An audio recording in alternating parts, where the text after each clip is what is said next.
Disiarkan langsung dari Mall Pelayanan Publik Provinsi DKI Jakarta, channel YouTube Pemprov DKI Jakarta, dan channel YouTube BPSDM DKI Jakarta. Inilah dia, Podcast Rabu Belajar.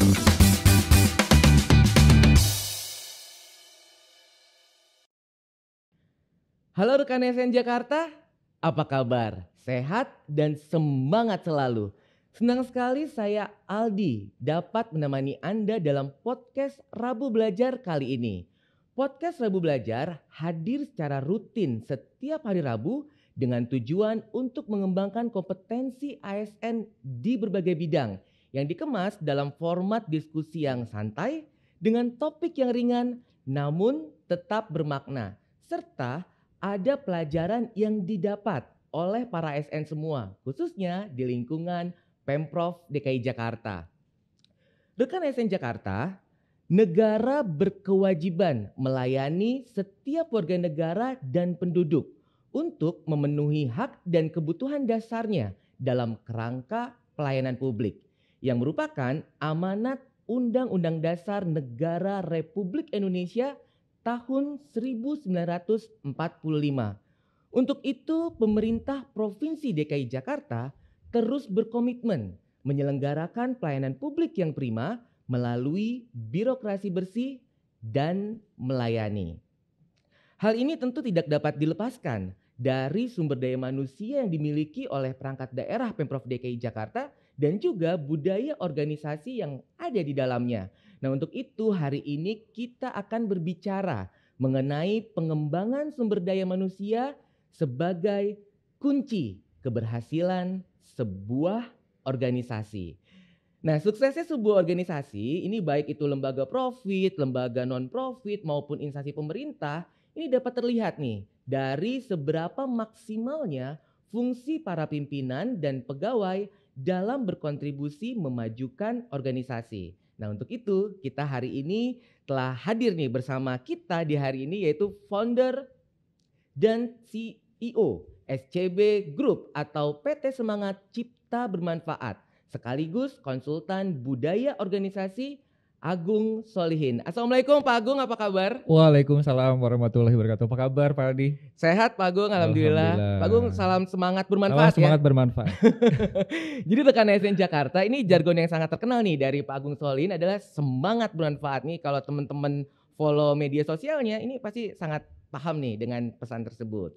Ya rekan ASN Jakarta, hari ini kita akan belajar mengenai pengembangan sumber daya manusia dengan menjadi pribadi yang bahagia dalam organisasi. Karena di Jakarta ini bukan hanya maju kotanya, bahagia warganya, tetapi aparatur sipil negaranya ini juga ASN-nya juga merupakan ASN yang bahagia. Sehingga visi dan misi dari Pemprov DKI Jakarta ini dapat segera terwujud. Setuju ya rekan ASN Jakarta dan warganet? Ya, Anda juga dapat ikut berkolaborasi dalam pembelajaran hari ini yaitu dengan menyampaikan pertanyaan pada fitur live chat di channel YouTube Pemprov DKI Jakarta maupun channel YouTube BPSDM DKI Jakarta. Nah, dengan format pertama sampaikan nama Anda, lalu sebutkan asal instansi Anda dan yang terakhir adalah sebutkan pertanyaan yang diajukan. Nah, pertanyaan nih yang terpilih ini akan langsung dijawab oleh narasumber kita pada hari ini yaitu Pak Agung. Ini kita akan jawab semua Pak Agung ya nanti ya? Insya Allah kita jawab ya. Ya, dan diinformasikan nih kepada rekan ASN Jakarta bahwa bukti absensi kepegawaian yang dilampirkan adalah bukan dengan menuliskan saya hadir di live chat. Tetapi yang ditulis di live chat adalah komentar dan pertanyaan terbaik dari rekan ASN Jakarta. Sebagai bagian dari berkolaborasi menyimak dengan seksama diskusi kita pada pagi hari ini. Rekan ASN Jakarta dan warganet, selamat datang dalam podcast Rabu Belajar episode 5 dengan tema Totalitas Bermanfaat, Bahagia dalam Berkarya.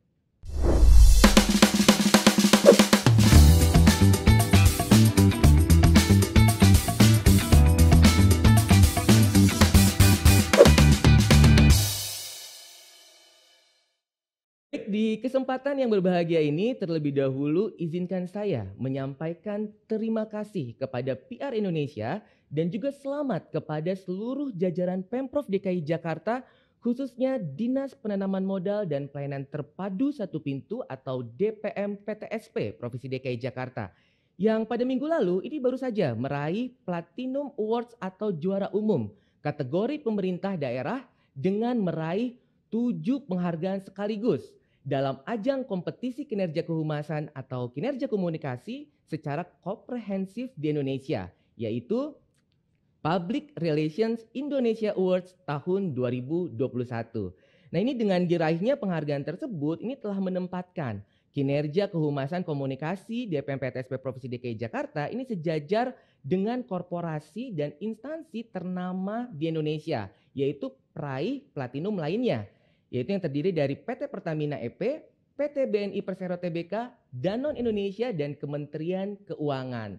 Public Relations Indonesia Awards tahun 2021 diikuti oleh 599 entry dari korporasi dan instansi di seluruh Indonesia. Luar biasa Pak Agung ya prestasi dari Pemprov DKI ya. Luar biasa.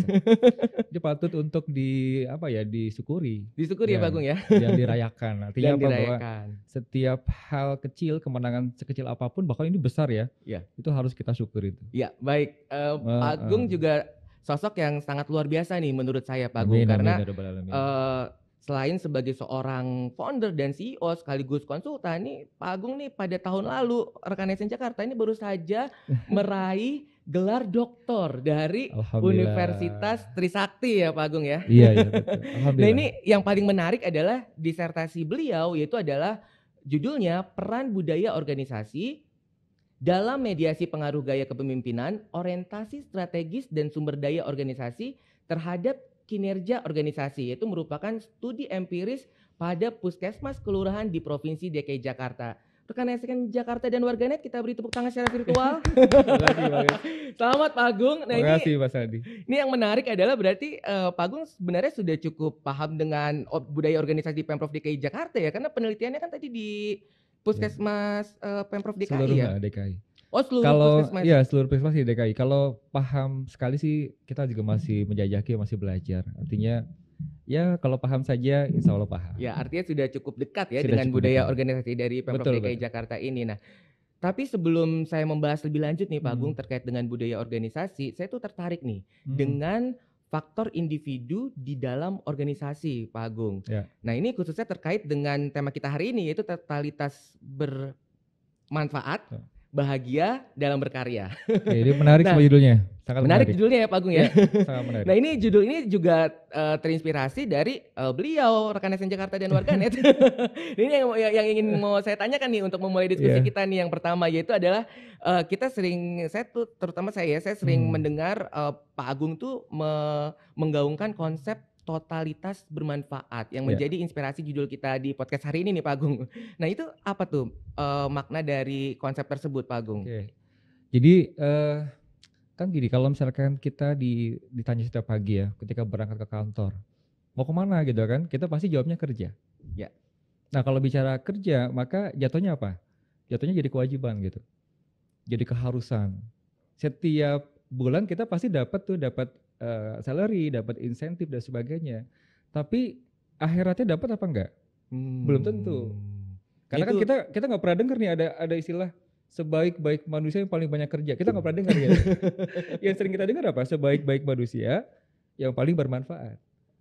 Nah karena itu kalau kita niatkan dari mulai ketika kita berangkat dari rumah ke kantor, kemudian kita niatkan bermanfaat, maka setiap langkah kita jadi ibadah. Setiap waktu yang berlalu dari mulai pagi sampai pulang kerja jadi ibadah. Jadi dunia dapat, akhirat juga mudah-mudahan dapat. Oh gitu. Jadi itu konsep dasarnya seperti itu. Konsep dasarnya seperti itu ya Pak Agung ya. Artinya ini konsep tersebut bisa diterapkan oleh seluruh masyarakat dan seluruh individu gitu ya. Nah kalau langkah konkretnya dari menerapkan konsep tersebut tuh bagaimana tuh Pak Agung? Jadi mulai diubah mindsetnya ya kan gini. Menurut Stephen R. Covey dia mengatakan kalau kita ingin perubahan kecil cukup ubah perilaku. Tapi kalau ingin besar perubahannya yang diubah bukan hanya perilakunya tapi mindsetnya. Nah bagaimana mengubah mindset dari mulai kita Sekarang nih, khususnya buat rekan ASN Jakarta, ketika berangkat dari rumah ke kantor, sudah mulai ketika ditanya atau ketika pamit dengan keluarga, saya berangkat bermanfaat dulu ya. Jadi bukan berangkat kerja, bukan cuma Jadi berangkat kerja. bukan berangkat, saya berangkat kerja, tapi Iya, saya berangkat bermanfaat dulu bermanfaat nih. Oh dulu itu ya. langkah konkretnya ya. Kalau kerja gitu, jadi mulai Mm-mm. dibiasakan tuh. Mungkin orang awalnya nggak biasa ya, karena kan kita biasanya Oke. bilangnya kerja gitu. Kerja. Oke rekan ASN Kayak Jakarta gitu. dan warganet, saya menjadi MC bermanfaat dulu ya.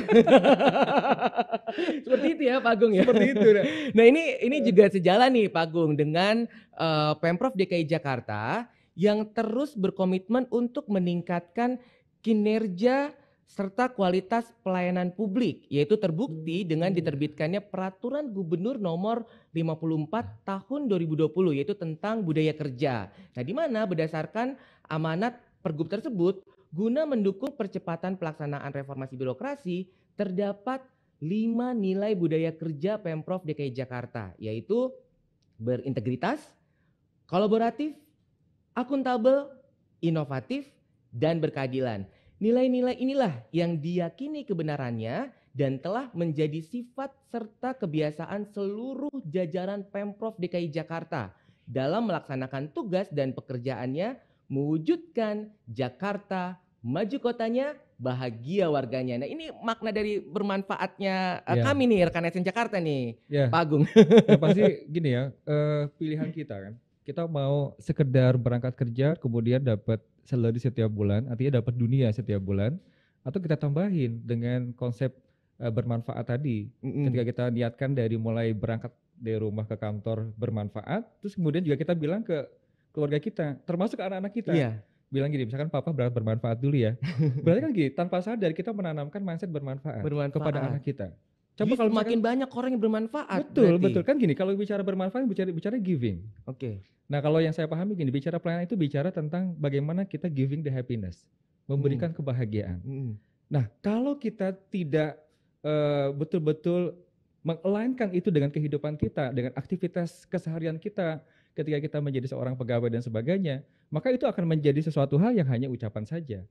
Karena itu maka kita coba nih, bagaimana konsep melayani itu betul-betul itu menjadi culture kita, menjadi habit kita. Dimulai dari mana? Dari mindset. Dari mindset. Tadi kan gini, pilihannya adalah kita hanya ingin dapat dunia saja, atau kita juga ingin dapat akhirat. Kalau ingin dapat akhirat maka diubah. Yang mindsetnya apa? Ketika kita berangkat ke kantor, niatnya giving.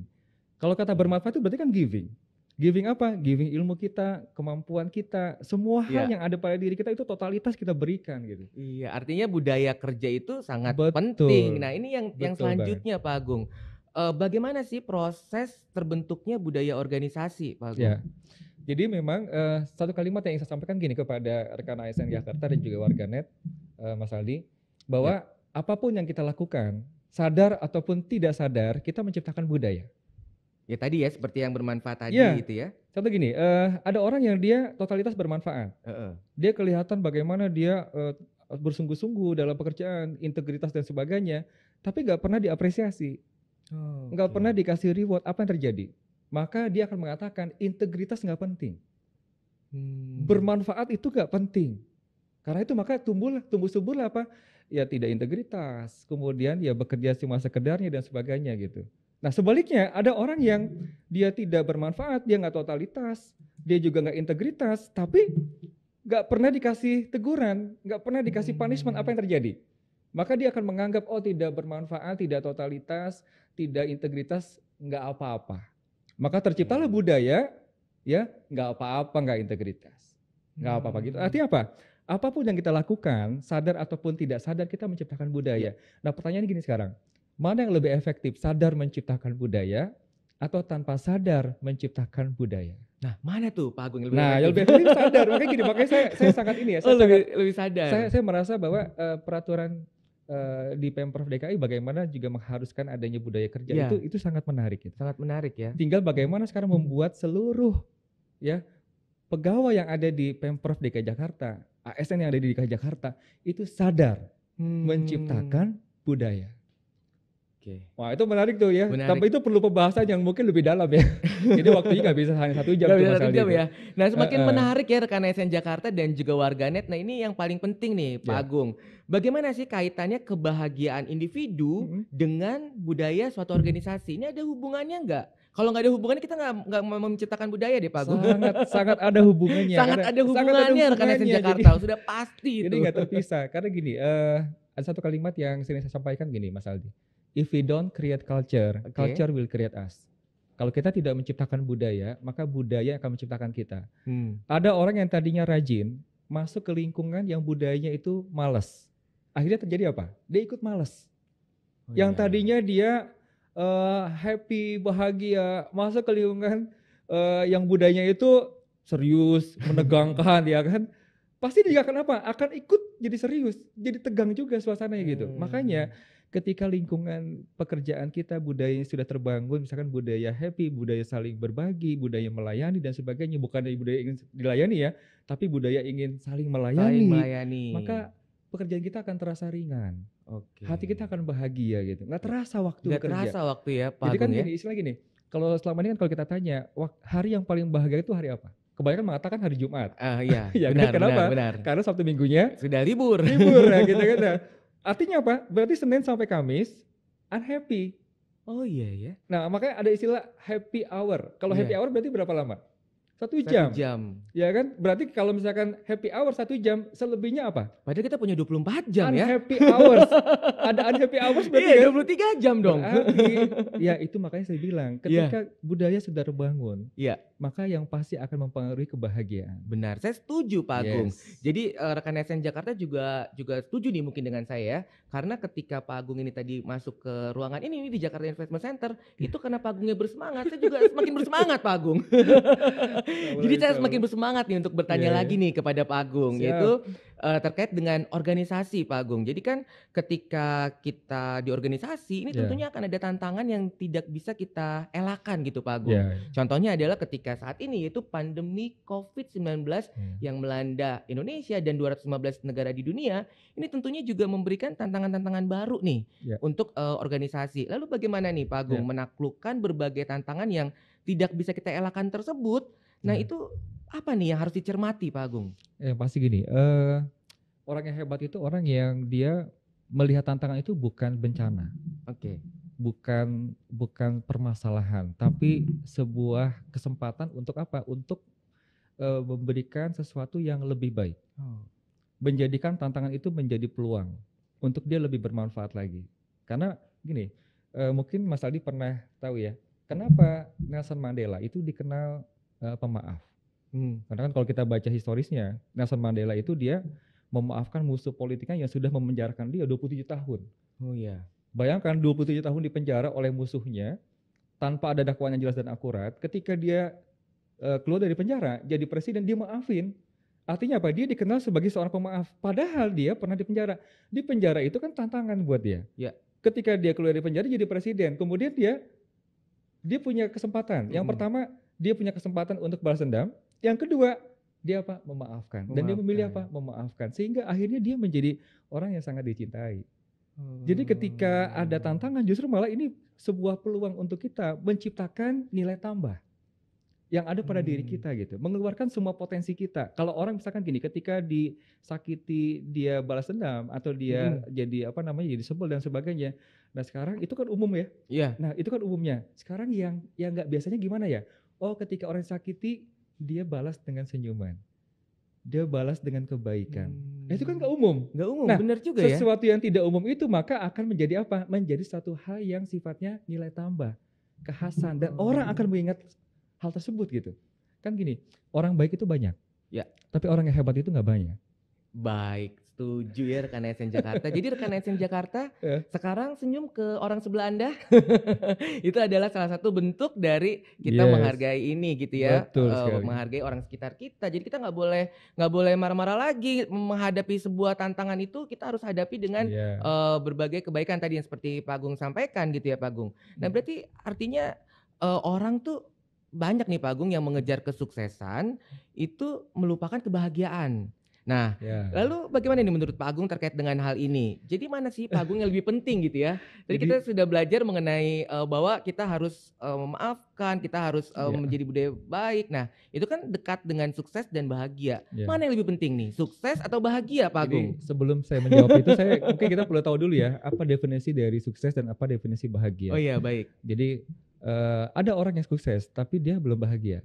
Oke. Tapi ada juga orang yang bahagia tapi belum sukses. Banyak yang tunjuk tangan, Pak Agung.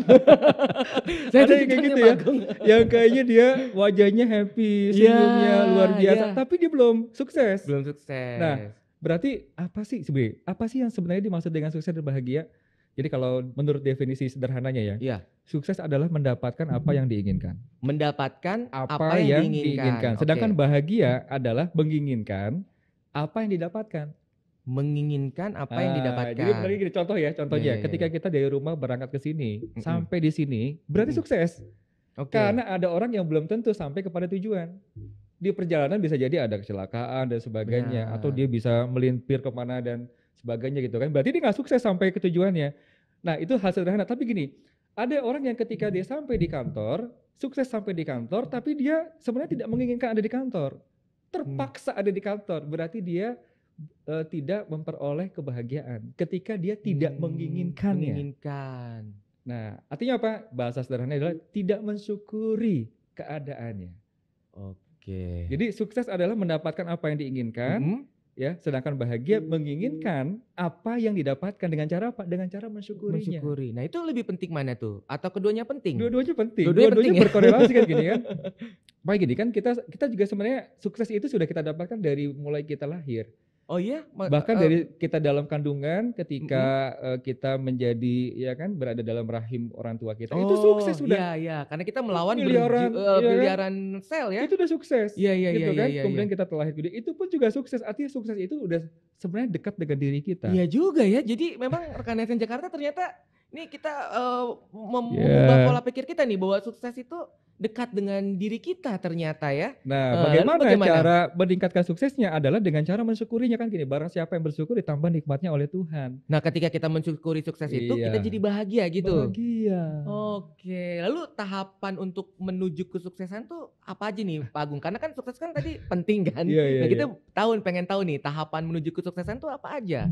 Yang pertama adalah kita sadar dulu nih bahwa sukses itu Mm-mm. bukan hal yang jauh, bukan hal yang sulit, tapi Oke. hal yang mudah. Hal yang Dan mudah. seringkali gini, kita itu merasa sukses itu ketika mendapatkan hal yang besar saja. Oke. Padahal hal-hal yang kecil yang selama ini mungkin dekat dengan diri kita itu juga merupakan kesuksesan. Dan hal-hal kecil tersebut itu kalau digabungkan jadilah kesuksesan yang sangat besar. Nah itu yang nggak kita sadari. Iya ya. Selama ini kita berpikir apa? Kalau kita dapat A langsung gitu, padahal untuk mencapai itu kita sudah mengalami kesuksesan-kesuksesan yang lainnya. Iya. Benar, kita menuju Z kita harus lewat A B C D F G. Betul. Jadi Dan kesuksesan seterusnya. besar dibangun dari kesuksesan kecil. Kecil. Contoh apa? Kita bisa bangun tidur pagi hari, Hmm. buka mata pagi, itu sukses. Oh, iya. Karena ada juga yang ketika tidur besoknya nggak bisa bangun lagi. Iya. Nah, kemudian apa lagi? Ketika kita mampu bersyukur di pagi hari, ketika kita beribadah kepada Tuhan dengan tepat waktu, ketika kita sampai di kantor, itu kan sukses semua. Cuma ada yang dia mensyukurinya, ada yang dia nggak ngeh. Ada yang dia hanya merasa enggak, akhirnya apa yang terjadi? Ya udah, ketika kita bersyukur ditambah nikmat kita oleh Tuhan. Ketika kita tidak bersyukur, maka apa yang terjadi? Ya udah, kita akan dikasih terus kegelisahan. Makanya banyak orang yang gelisah kenapa? Karena kurang bersyukur. Oh. Nah, berarti sukses itu sebenarnya lebih ke visualisasi juga ya. Yes. Bagaimana kita memvisualisasikan tentang kegiatan atau yang apa kita akan lakukan gitu ya. Visualisasi, kita juga notice dengan kita memperhatikan betul-betul nih keadaan kita. Oke. Kan gini, ketika bangun tidur kita masih bisa buka mata, masih bisa melihat, masih bisa mendengar, masih bisa berjalan dan sebagainya. Itu kan sukses. Ada juga kok orang yang ketika bangun tidur dia udah gak bisa bergerak Iya, lagi. benar. Gak bisa ngelihat lagi. Iya. Itu kan kesuksesan juga buat kita. Nah, kadang-kadang kita berpikir sukses itu jauh sekali sehingga akhirnya orang yang merasa apa? Saya gagal hidup saya. Padahal enggak. Sukses. Baik Pak Agung. Jadi tadi sukses adalah hal yang penting. Tadi Iya. bahagia juga hal yang penting. Penting. Nah, kita sekarang pengen tahu ya rekan SN Jakarta dan juga warganet, kunci untuk menjadi bahagia itu apa Pak Agung? Ada Oke. kuncinya nggak nih? Kita beli Ada. gimana nih kuncinya nih? Saya Dapat boleh di mana cerita- nih saya boleh kuncinya cerita nih? nggak? Oh iya, Jadi gimana? cerita gini, ada orang yang sangat kaya. Uangnya banyak, rumahnya banyak, mobilnya banyak. Istrinya Ya. satu. Oh, saya satu. Gak banyak ya. Yang menarik dia setiap hari gelisah terus. Oh iya. Dia punya tukang kebunnya happy terus. Kenapa? Karena istrinya galak. Ah, kan? Istrinya cuma satu gitu. Itu sebenarnya yang dicari ya. Oh iya. Kemudian iya, akhirnya iya. dia penasaran nih, kenapa harusnya dia lebih bahagia dong. Ya harusnya bahagia dong, Harusnya udah dia punya lebih bahagia. semuanya. Bukan tukang Istri yang kebunnya. menyayangi dia gitu Betul. kan. Artinya udah cukup bahagia hidupnya Right. harusnya. Betul. Mm-mm. Akhirnya dia tanya ke temannya bilang apa? Anda terkena jebakan 99. Jebakan 99. Apa Apa tuh maksudnya? maksudnya Nah tuh? gini, akhirnya sama temannya dibilang gini. Anda sekarang pulang ke rumah, Anda ambil uang Anda 99 juta, masukkan ke dalam tas. Oke. Isi tasnya 99 juta, luar tasnya tulis angkanya 100 juta. Oh jadi selisih 1 juta? Gitu, memang sengaja. Oh, Ini sengaja, ya, kan, ini kan oke. supaya dia tahu nanti apa yang dimaksud dengan jebakan 99. Kemudian suruh anak buah Anda mengantar uang tersebut ke rumah tukang kebun. Jadi dikasih ke si tukang kebun. ke tukang kebunnya. Nah, ketika itu dilakukan, ya, si tukang kebun tersebut menerima uang tersebut, bagaimana perasaannya? Bahagia tidak? Bahagia dapat sekali. 100 juta. Nah, ketika dia mulai menghitung, ternyata jumlahnya 99 juta. Padahal tulisan di luarnya 100 juta. Nah, mikir dia, Nah, berarti sejutanya kurang- kemana tuh? kemana Kurang sejutanya? sejuta, iya. Kemudian dia coba berpikir, oh jangan-jangan jatuh di jalan. Dicari nggak ketemu. Akhirnya yang tadinya wajahnya bahagia sekali berubah menjadi mengkerut, hatinya gelisah. Oh. Jadi nggak bahagia lagi. Iya ya. Besoknya ada dia juga. berangkat ke rumah tuanya, ingin ngucapin makasih, tapi dalam keadaan hati gelisah. Padahal dia udah dikasih duit 99 Nah, juta yang ya. dia dapetin 99 juta, yang nggak ada 1 juta, yang Iya. lebih dia pikirin, yang nggak ada. Ya nggak ada. Tapi ini memang dekat sekali ya rekan SN Jakarta dengan kita. Jadi kita saat ini tuh dengan adanya Pak Agung tuh mulai berpikir, oh iya benar juga Iya. ya. Artinya gini, Mas Aldi, artinya banyak orang yang tanpa sadar lebih sering memikirkan hal yang Yang sedikit, kecil. yang kecil, Ya. melupakan yang banyak. Oke. Apa contoh yang banyak? Kesehatan. Nah, setuju sih. Setuju Luar itu Pak Agung. biasa tuh. Dan gini, seringkali ya kita tuh ketika kita punya, kita jarang menyadari itu penting. Ya. Ketika sudah nggak ada, kita baru sadar itu penting. Oh. Ketika kita pulang ke rumah, di rumah ramai berisi, kita komplain, kita nggak bisa istirahat. Ketika kita pulang ke rumah suatu saat nanti, di rumah sepi, udah ada yang meninggal dan sebagainya, kita baru bilang apa? Saya merasa kesepian, kehilangan. Harusnya apa? Baru sadar dia ternyata rumah yang ramai itu enak. Benar Pak Agung. Kehilangan dulu kita baru sadar. Makanya gini, saya berpesan ke rekan ASN Jakarta dan juga warganet, ayo jangan sampai kita kehilangan dulu baru sadar bahwa itu penting. Jadi harusnya bagaimana? Dari mulai bangun tidur, sudah sukses dengan mengucapkan apa? Dengan bersyukur. Jadi harusnya ketika kita mulai dengan bersyukur, kita akan bahagia. Dan bahagia terus sampai mau tidur, berarti kita terus kunci bahagia. dari bahagia ini bersyukur. Bersyukur dari mulai bangun tidur. Bersyukur dari mulai bangun tidur. Yes. Tapi emang gak gampang Mas Aldi. Gak gampang ya? Biasa kan gini kan. Tapi ngomongnya gampang kayaknya ya. Bersyukur dari mulai bangun tidur gitu. Biasa kan gini. Kalau kita bangun tidur, yang pertama kali kita lakukan Oh apa? iya, lihat handphone. Bener. Ada kerjaan apa nih? Ada Jadi, yang WA siapa nih? Gitu Udah kan? mulai gelisah kan? Udah mulai gelisah langsung. galau. Wah, ini belum nih. Betul. Teman-teman juga sering nih, apalagi Yes. tanggal-tanggal segini nih Pak Agung. Belum isi kinerja ya. Nah, akhirnya terjadi apa? Lupa Benar. Lupa bahwa kita harus bersyukur. Wah, kita udah bisa bangun, sudah bisa langsung lihat handphone. Banget. Baik Pak Agung, nih semakin Betul. menarik ya rekan ASN Jakarta dan juga warganet. Nah, hidup kan bukan hanya berisi tentang sukses dan bahagia juga gitu Pak Agung ya. Ada mengenai terkait dengan kekecewaan. Ini kadang nih rekan ASN Jakarta dan kita nih sebagai pegawai atau pekerja itu kadang tuh kita kecewa bahkan sampai putus asa nih Pak Agung karena tidak bisa menyelesaikan pekerjaan yang sesuai dengan yang kita harapkan. Lalu bagaimana nih cara mengelola mindset kita nih agar dapat menyelesaikan masalah tanpa menimbulkan kekecewaan di belakangnya Pak Agung? Ya pasti gini. Ada satu kalimat yang ingin saya sampaikan kepada rekan ASN Jakarta dan juga warganet ya. Kalimatnya adalah handle I before them. Banyak di antara kita ketika ada permasalahan, ketika ada kekecewaan, yang kita pertanyakan adalah kenapa dia? Kenapa mereka membuat saya kecewa? Kenapa dia membuat saya kesal? Kenapa itu yang harus kita lingkungan pertanyakan kita dulu. membuat saya begini? Nah harusnya apa? Harusnya kenapa saya? Oh iya. Jadi bukan tanya kenapa mereka, tapi tanyalah kenapa saya. Jadi gini, misalnya Contohnya gimana? ada orang yang Ini lebih nyebelin. konkret Pak. Ada orang yang Karena ini jam-jam segini nih jam-jam kita butuh kekonkretan. ada orang yang menyebalkan. Pertanyaannya bukan kenapa sih dia nyebelin banget, bukan. Iya. Tapi kenapa saya masih terpengaruh ya dengan sikapnya dia menyebalkan. Oke. Ketika macet, pertanyaannya bukan kenapa saya macet banget, kenapa ya saya masih belum bisa mempengaruhi diri saya atau mengubah respon saya atau memanfaatkan waktu ketika macet supaya saya tetap bahagia. Iya. Jadi pertanyaannya bukan kenapa mereka, kenapa dia, tapi kenapa saya masih belum bisa ya merespon dengan tepat. Oke. Kayak gitu. Akhirnya terjadi apa? Ya udah, kita akan terus mampu improvement. Ya, Terjadilah perbaikan diri jadi secara terjadinya terus-menerus. bukan kekecewaan, justru kalau tanya ke saya Yes, ini tantangan untuk kita tantangan. menjadi pribadi yang jadi lebih baik. Right. Kita selalu apa? Selalu berpikirnya keluar. Kenapa Iya, sih? iya. Ya lingkungan susah untuk kita ubah. Iya, benar sih. Yang bisa kita ubah dengan mudah apa? Pilihan kita itu mengubah diri kita sendiri. Makanya kan gini, orang yang pintar ingin mengubah dunia. Orang yang bijak yang diubah bukan dunia, tapi dirinya sendiri. Bagaimana kita mengubah diri kita? Baik, Pak Agung. Gitu. Setuju, Pak Agung. Ini semakin menarik, Pak Agung. Nih, saya ingin lebih ke daerah yang lain lagi nih. Iya, Lebih ke kepemimpinan. Kita sekarang bicara Yes. mengenai kepemimpinan, Pak Agung. Nah, seberapa penting sih peran kepemimpinan itu dalam sebuah organisasi? Nah, apa enggak? Atau apa hubungannya kepemimpinan dengan kebahagiaan dalam berkarya, Pak Agung? Oke, jadi leadership ini peranannya kalau menurut penelitian ya itu 40%. 40%. Jadi kalau menurut penelitian itu ada value, system, leadership. Value itu berperan 25%, system itu 35%, leadership 40%. Jadi paling besar perannya leadership 40%. Oke, contoh ya. Coba Mas Aldi warganet dan juga ASN Jakarta sekarang ikuti gerakan saya. Tangannya diangkat ke atas seperti ini. Ini kita sampai praktek ya. Oke, Ya. sudah?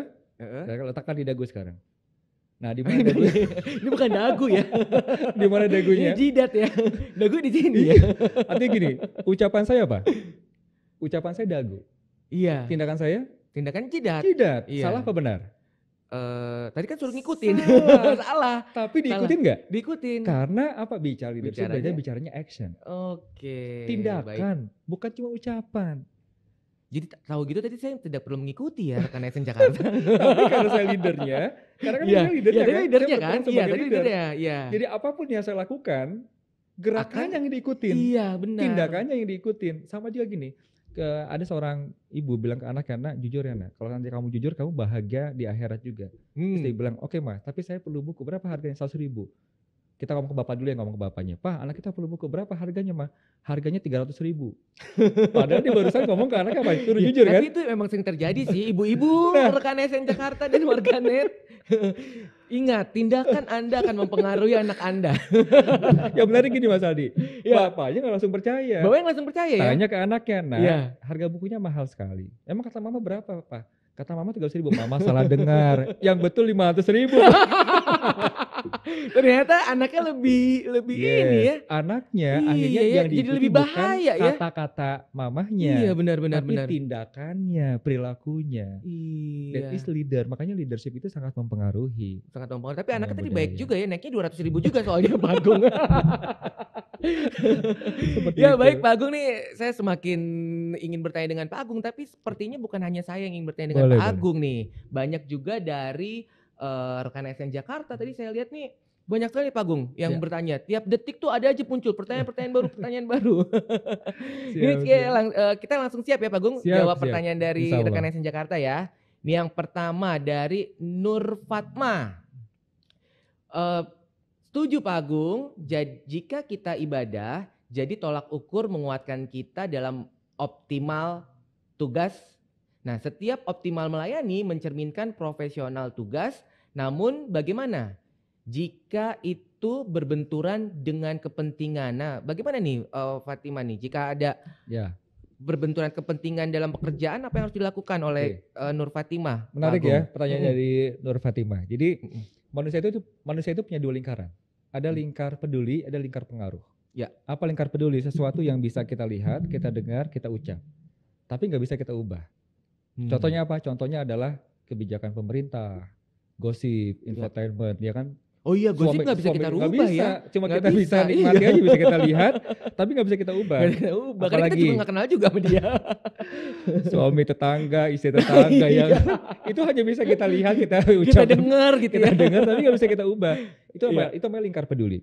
Nah, yang kedua ada yang disebut dengan lingkar pengaruh. Nah, Apa ini lingkar pengaruh. Oke. Apa lingkar pengaruh? Sesuatu yang bisa kita lihat, kita dengar, kita ucap dan bisa kita ubah. Apa contohnya? Diri kita, keluarga kita, tim kita di bawah kita, area kewenangan kita. Oke. Nah, tanpa sadar kita tuh lebih sering fokusnya kepada lingkar peduli. Iya ya. Sesuatu yang Iya, tidak benar. bisa kita ubah, hanya Sama tadi, bisa kita lihat. seperti yang tadi Pak Agung sampaikan, pertama lingkar peduli saya heboh Yes. banget, pas lingkar pengaruh saya nggak heboh banget.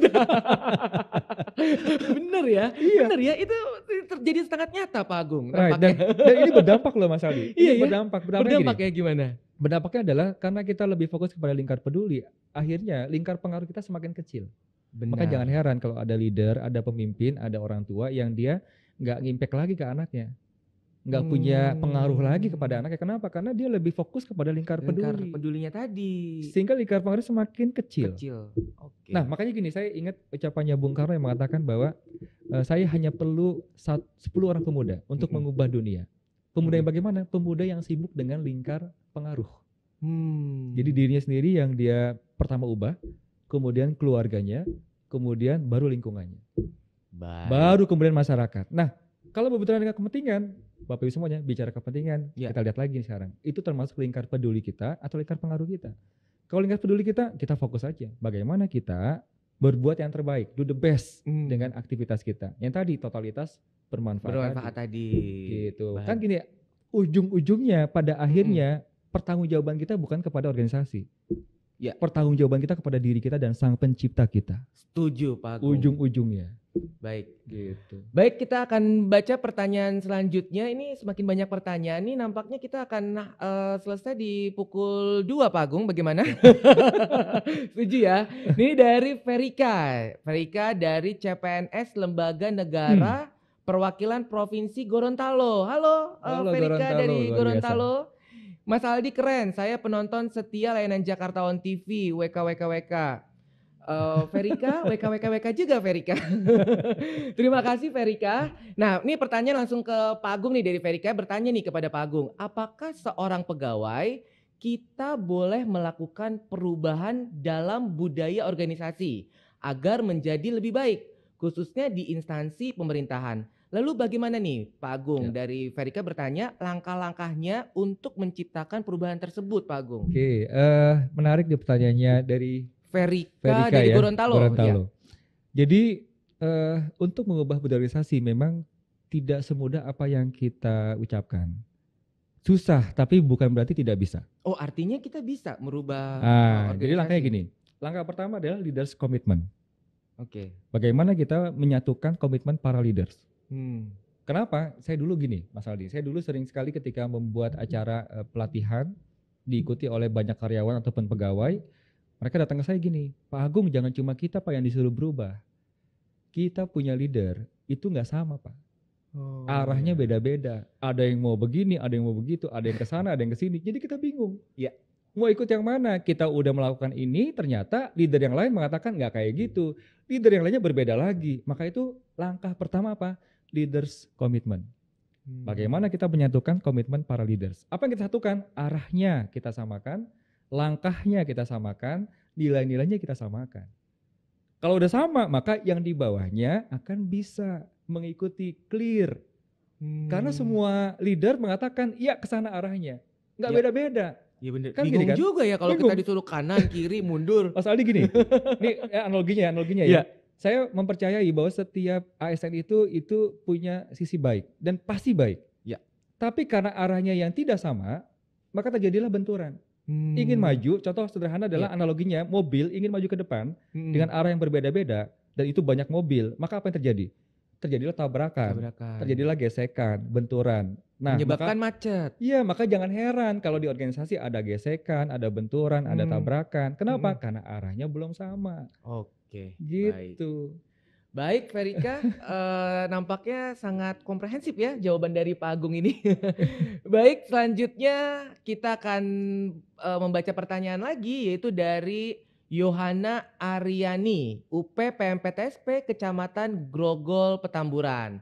Nih, semoga ASN Pemda DKI Jakarta semakin berkomitmen dalam menerapkan budaya kerja yang selaras dengan Jakarta yang maju kotanya, bahagia warganya. Baik Mbak Yohana, semoga kita bisa terus menerapkan budaya kerja tersebut ya. Nah ini lanjut, nampaknya tadi komentar Pak Agung darinya. Dari Yohana. Lanjut dari Wulan. Dispusip DKI Jakarta. Selamat kepada DPM PTSP DKI Jakarta yang telah meraih juara umum Public Relation Indonesia Awards 2021. Keren. Terima kasih Mbak Wulan dari Dispusip.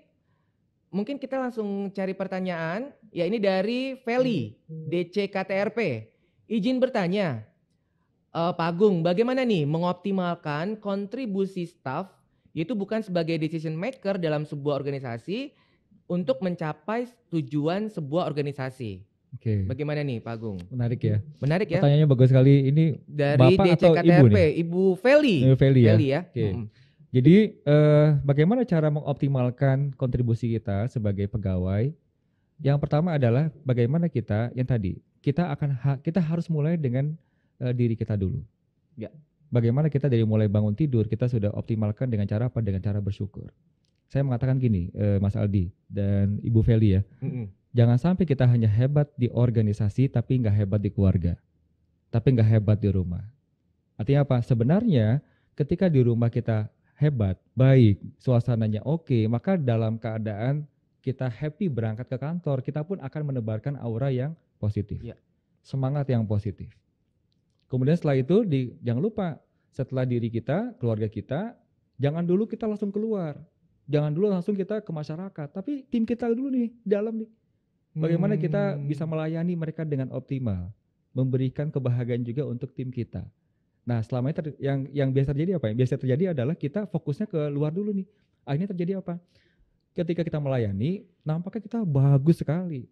SOP-nya kita jalankan, kita senyum, kita sapa dan sebagainya. Tapi ketika kita berhadapan dengan rekan kerja kita, nggak bisa tuh kayak gitu. Ketika kita berhadapan dengan keluarga kita, nggak bisa tuh kayak gitu. Kenapa pertanyaannya? Iya. Berarti kan kita hanya SOP, nggak benar-benar tulus dari hati gitu. Makanya saya sedikit mengkritisi dengan satu kalimat melayani dengan hati. Melayani yang dengan tepat hati. sebenarnya belum dulu itu ya, tapi harusnya melayani hati dulu. Oh, jadi hati yang kita layani. Hati dulu kita layani. Dari mulai bangun tidur ketika kita bersyukur itu melayani hati. Mengumpulkan semangat kebahagiaan dulu nih, happy dulu nih. Setelah itu baru kita melayani dengan hati. Tapi bagaimana mungkin kita melayani dengan hati kalau hati kita belum bahagia? Oh iya. Akibatnya Baik. apa? Maka jangan heran ketika melayani banyak yang hanya sifatnya Ya. kewajiban, SOP. SOP. Senyum SOP, gimana senyum SOP? Kalau ini sebenarnya sudah beneran, Pak Agung. Iya kan? Iya. Akibatnya apa? Nggak masuk ke hati. Iya, jadi bagaimana melayani dengan hati? Kalau kata anak Yes. milenial sekarang, bagaimana melayani dengan hati kalau tidak punya hati? Iya, that's right. Itu penting banget. Penting banget ya. Iya. Baik, lanjut kita ke pertanyaan berikutnya. Ini dari Rian dari PTSP. Nampaknya makin banyak nih pertanyaan dari teman-teman di rekan SN Jakarta dan juga warganet. Nih dari Rian bertanya nih Pak Agung, menurut Bapak bahagia itu realita atau hanya ilusi? Mengingat saat ini kaum milenial sering posting foto bahagia dengan caption "Selamat pagi dunia tipu-tipu". Gimana nih Pak Agung? Ingin menanggapi atau bagaimana nih? Iya, Jadi iya. memang anak ASN memang banyak sih orang posting mukanya senyum gitu ya di mana di pantai atau di mana, Iya. tapi ngomongnya selamat pagi dunia tipu-tipu, terus udah sore selamat sore dunia tipu-tipu. Jadi sebenarnya bahagia itu bahagia fakta atau ilusi ya bahagia itu ya? Bahagia itu sebenarnya bukan sebuah hal yang bisa dilihat dengan kasat mata, Oh. tapi bisa dirasakan. dirasakan. Yes, ada orang yang dia kelihatannya tenang, dia nggak kelihatan wajah cerianya, tapi hatinya bahagia sekali. Ya. Tapi ada orang yang kelihatannya ceria, dia kalau posting wajahnya senyum ya kan, bahkan gini kalau kita sekarang lagi main WhatsApp ya, Iya. itu ada emoticon ketawa tapi dalam keadaan kita Cemberut gitu ya. Nah itu tadi dunia tipu-tipu tadi. tiba-tiba gitu tadi. ya. Nah artinya apa? Bahagia itu bicara tentang rasa. Ya. Tapi kalau bicara tentang yang terlihat, yang realitanya itu bisa jadi mencerminkan kebahagiaan, bisa juga itu hanya seakan-akan kita bahagia, padahal Nah bagaimana tidak nih caranya bahagia. biar kita tidak terjerumus ke dunia tipu-tipu tadi seperti Ya. Rian tuh dari PTSP, Pak Itu Agung. Kembali lagi ke tadi sih, caranya udah saya sebutkan. Jadi kita latihan. Latihan. Latihan apa? Latihan dari mulai bangun tidur, Dia tadi ya yang Sudah. bersyukur itu. bersyukur. Kemudian Mm. yang kedua, kita berjumpa dengan keluarga kita berikan sesuatu yang terbaik. Ya. Dan gini, saya ingin mengajak seluruh ASN Jakarta dan juga warganet, yaitu apa? Membayangkan ketika kita berangkat dari rumah ke kantor itu, bayangkan itu perjumpaan terakhir kita dengan keluarga kita. Baik. Akhirnya kemudian ketika kita di kantor, karena hari ini hari terakhir kita boleh jadi, maka kita memberikan yang terbaik. Seakan-akan kita akan meninggal dunia nanti malam. Jadi do the best. Jadi biarkanlah orang nampak bahagia ataupun berpura-pura bahagia. Yang penting kitanya tetap harus merasakan kebahagiaan yang sebenarnya. Artinya bahagia itu adalah hal yang benar dan bisa Iya, dirasakan oleh diri bisa kita dirasakan. sendiri. Baik, kita lanjut nih dari Dinda Hayati Nufus dari Inspektorat DKI. Apresiasi untuk Pak Agung, sharingnya bermanfaat. Ngomong-ngomong Pak Agung pernah nggak bahagia nggak sih? Pak Agung pernah nggak nih nggak bahagia? Nampaknya Bu Dinda ini mengapresiasi nih percakapan kita hari ini Pak Agung. Memang makasih. sangat semangat sekali ya rekan ASN Jakarta. Saya juga ikut terbawa nih dengan semangat bermanfaatnya Pak Agung. Ya pasti Pernah gini. nggak Pak Agung nggak bahagia? Kalau nggak bahagia mungkin kategorinya sedih ya. Kalau sedih pernah. Oh jadi sedih dan tidak bahagia itu hal yang berbeda kan yang beda ya. ya. Kalau gelisah rasanya manusiawi ya. Tapi kan gini, ada level kegelisahan itu apa? Ketika contoh tadi ya, ketika saya berangkat ke sini kemudian kena macet, saya gelisah. Iya. Kenapa? Saya khawatir. Saya juga gelisah tadi Pak Agung. saya khawatir gak bisa datang tepat waktu. Itu kan kegelisahan, tapi gelisahnya itu gelisah yang positif. Kenapa? Karena kita ingin memberikan yang terbaik. Jadi kalau ditanya apakah saya pernah gak bahagia, saya katakan pernah, tapi tidak lama. Karena saya langsung sadar bahwa ini berarti saya terkena jebakan 99. Baik. Memikirkan sedikit, melupakan yang banyak. Jadi harusnya kita terus bersyukur. Kenapa? Karena nikmat dari Tuhan itu banyaknya luar biasa. Pakai banget ya. Iya, pakai banget. Jadi artinya bahagia dan tidak bahagia itu adalah satu hal yang manusiawi. Dan rekan ASN Jakarta dan warganet, Pak Agung ini juga adalah seorang manusia yang biasa. Yang juga tiap hari bersyukur kepada Tuhan sebagai pencipta kita gitu Pak Agung. Betul sekali ya. Lanjut kita ke Sri Hasanah, ini dari Pemkot Bogor. Halo Bogor, apa kabar? Nah di Jakarta tadi hujan, di Bogor bagaimana? Hujan juga Bu Sri? Baik, tapi nampaknya Bu Sri ini inginnya bertanya kepada Pak Agung, tidak ingin bertanya kepada dirinya sendiri. Baik, Pak Agung nih dari Bu Sri nih dari Bogor bertanya, saya telah merasa selalu totalitas dalam berkarya, tetapi mengapa saya merasa karya saya tersebut kurang bermanfaat untuk lingkungan sekitar? Tolong dong Pak Agung pencerahannya. Nah bagaimana nih Pak Agung? Memang kadang-kadang kita juga pernah merasa begitu ya. Kayak udah total semuanya, tapi kok kayaknya orang nggak ngelihat nih gitu ya. Ya pasti gini kan, ketika kita melakukan satu hal, kemudian ternyata itu tidak berdampak, maka kita harus berpikirnya apa? Jangan-jangan cara kita belum pas. Jadi caranya yang kita cari tahu lagi, ubah lagi caranya, cari cara terbaik lagi. Jadi jangan berhenti, jangan monoton gitu-gitu aja. Jadi gini ya, ada istilah gini, kalau kita ingin mendapatkan hasil yang berbeda, maka jangan menggunakan cara yang sama. Oh jadi kita harus punya alternatif dalam hidup ini. Makanya kan harus berinovasi, harus kreatif kita, harus ada inisiatif dan sebagainya. Kenapa? Supaya ada satu hal yang baru yang kita dapatkan berikutnya. Jadi Anda tidak akan pernah dapat hasil yang berbeda dengan melakukan cara yang sama. Maka gunakan cara berbeda. Kita ingin rumah tangga kita jauh lebih harmonis dengan cara yang sudah seperti biasa kita lakukan, nggak akan pernah bisa. Kita ingin diri kita jauh lebih bermanfaat, jauh lebih berimpact ketika bermanfaat dengan cara yang sama, nggak akan bisa. Maka gunakan cara yang berbeda, cari cara terbaik. Jadi kejutan-kejutan dalam kehidupan itu penting juga ya. Penting. Kadang-kadang tanpa sadar kita terjebak dengan yang namanya rutinitas. Iya. Akhirnya terjadi apa? Akhirnya hidup kita flat. Jadi kalau orang di EKG flat, maka dia meninggal. Iya. Nah artinya apa? Maka hidupnya jangan sampai flat, tapi up and down. Setiap hari ada suatu hal yang baru lagi. Makanya kan ada kalimat, kalau hari ini sama dengan kemarin kita rugi. Kalau lebih buruk kita celaka, maka harus lebih baik supaya kita jadi orang yang beruntung. Baik Pak Agung. Gitu. Pak Agung, kita ini semakin menggugah perasaan kita rekan ASN Jakarta, dan pasti bukan hanya di tempat kerja rekan ASN Jakarta saja. Di sini nih di Jakarta Event Center ini petugasnya juga semua terpukau dengan Pak Agung ya. Ya, kita lanjut ke Rohmani DS nih dari SMA Negeri 6 Jakarta. Pak Agung, bagaimana penerapan yang paling bijak untuk totalitas bermanfaat dalam berkarya di bidang tugas kami sebagai ASN di sekolah? Ini buat tenaga pendidik nih, Pak Agung. Bagaimana nih cara dia membuat orang-orang semakin bermanfaat, para pelajarnya ini gitu kan?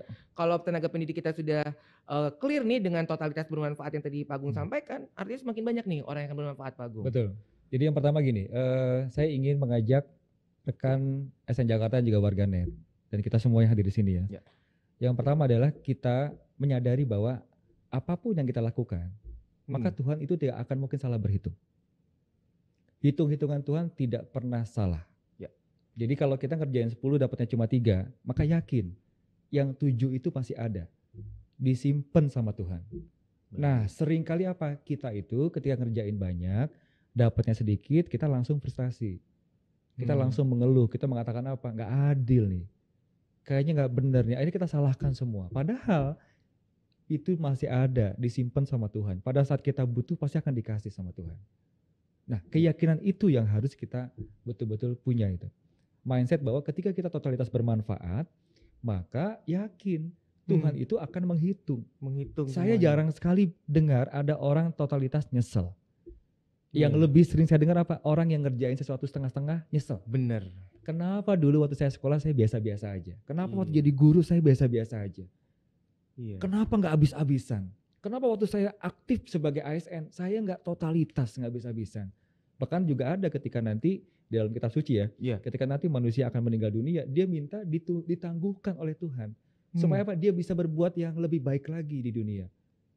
Kenapa nggak sekarang? Kenapa nggak saat ini? Udah nggak usah mikir apa balasan. Ingat, hitung-hitungan Tuhan nggak pernah salah. Hitung-hitungan Tuhan selalu tepat. Jadi kalau nggak ke kita nih nanti nih balasannya, ke keluarga kita, ke anak-anak kita, ke masyarakat di sekitar kita.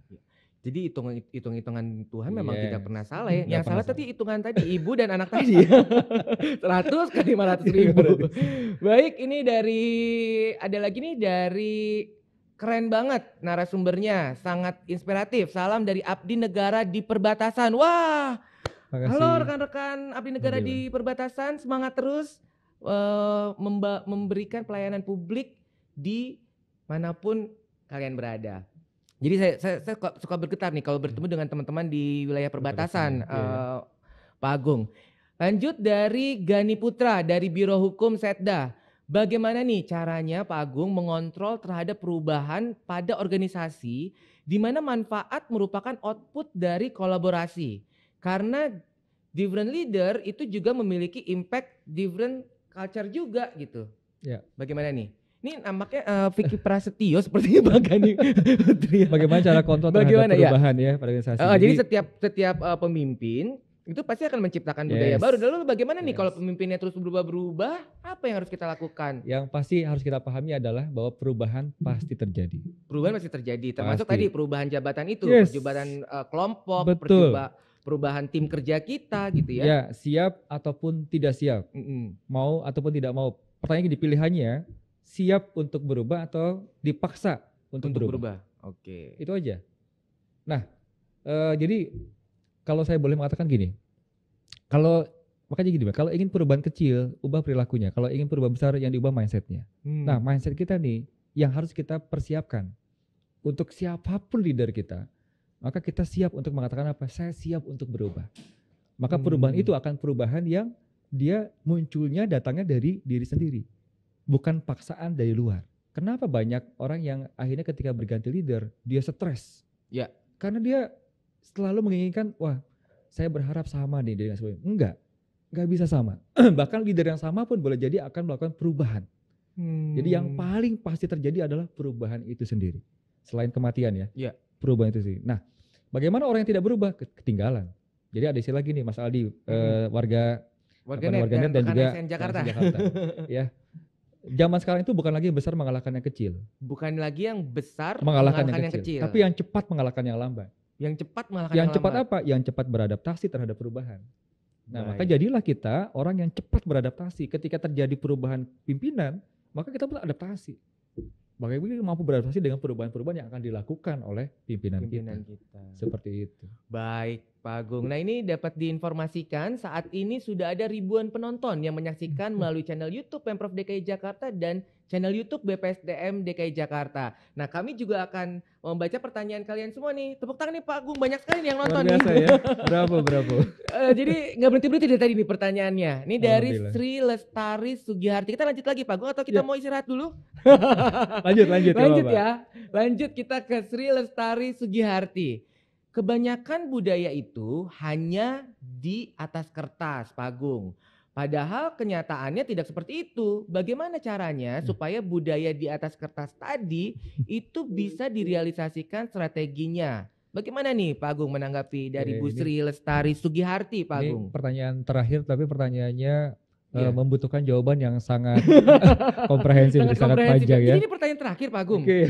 Terakhir. Iya. Oke. Baik, gini. Bu Sri Lestari, bagaimana? Saya mengakomodir apa yang disampaikan oleh Bu Sri Lestari itu benar. Ya.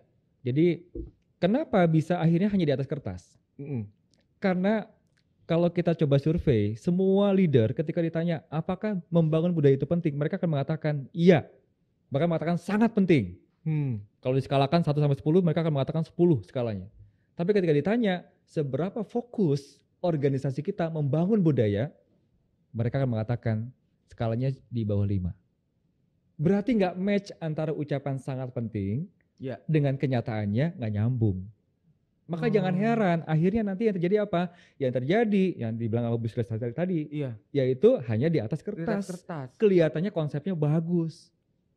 Makanya gini, banyak pemimpin yang fokusnya di high level strategy, tapi poor execution of leadership. Terjadi apa? Lemahnya implementasi. Nah, karena itu maka, ini kalau misalkan dijelaskan Iya. panjang nih. Nah, caranya biar tidak di atas kertas bagaimana ada nih? tahapannya sebenarnya. Ada tahapannya untuk ya yang membangun harus budaya. dilalui gitu. Iya, nanti kalau Mm-mm. misalkan saya diundang lagi sama Mas Ali, saya akan jelaskan. Baik, rekan ASN Jakarta, kita nampaknya sudah di penghujung acara nih. Sebelum kita mengakhiri, pesan apa nih yang ingin disampaikan oleh Pak Agung kepada rekan ASN Jakarta dan juga warganet agar terus senantiasa Ya. bahagia berkarya dalam organisasi, Pak Agung? Sederhana aja untuk rekan ASN Jakarta dan juga warganet. Jadi orang yang hebat itu bukan pada saat dia hidup. Pada saat nanti dia meninggal dunia, apa yang ditinggalkan. Ada orang yang ketika meninggal dunia orang mengatakan itu orang yang hebat, itu orang yang luar biasa. Tapi ada juga orang yang ketika meninggal dunia orang mengatakan memang dia pernah hidup di dunia. Apa artinya ada ataupun tidak ada orang itu nggak ngaruh, nggak impact. Jadilah orang yang meninggalkan legacy yang akan diingat walaupun sudah meninggal dunia tapi masih didoakan oleh banyak orang. Itulah orang yang hebat, itulah orang yang bermanfaat secara totalitas. Demikian, mungkin itu aja Mas Aldi. Ya, baik, siap Pak Agung. Terima kasih atas Sama-sama, obrolan Mas Aldi. hangat dan waktu yang telah diberikan. Salam semangat Salam bermanfaat. semangat bermanfaat. Rekan ASN Jakarta dan juga warganet, demikianlah tadi perbincangan saya bersama dengan founder dan CEO SCB Group sekaligus konsultan budaya organisasi Agung Solihin. Semoga bermanfaat dan terima kasih sudah menyaksikan. Saya akan menutup dengan sebuah pantun. Beli bolu kukus di Batu Jajar, pulangnya beli ketupat. Ikuti terus podcast Rabu Belajar. Salam semangat bermanfaat. Salam semangat bermanfaat. Wassalamualaikum warahmatullahi wabarakatuh. Sampai jumpa.